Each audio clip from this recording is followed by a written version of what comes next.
What's going on, Nobies? I have to apologize about the wind, but we're out here. We're going to put the tankless water heater in the side of the RV now that I have all the fiberglass and stuff done. So kind of a little step-by-step on what I did to get this sucker in here. So they say to put the water heater in like this.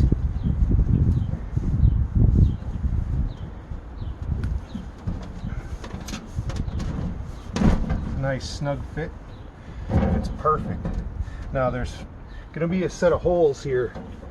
There's two on each side.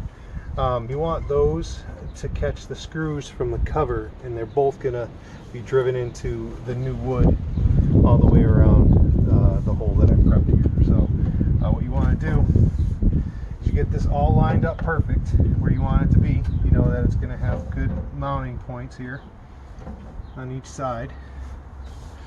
And then you're going to put the cover on it, and then you're going to screw through it. So let's get to that right now. Now I had already applied a layer of an elastic sealant all the way around.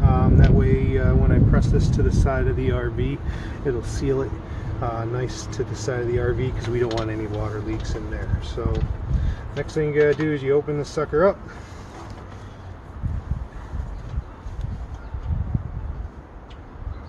I want to get a screw and stuff ready here.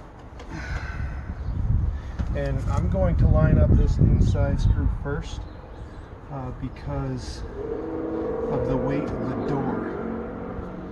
So once you get this sealed here, you can actually look through this hole on the cover right here, and you can find the hole to the water heater back there. You're just going to find that hole.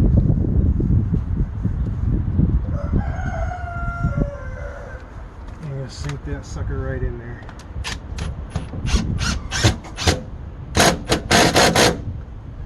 Right. So the first hole is done. I'm gonna go ahead and finish up the rest.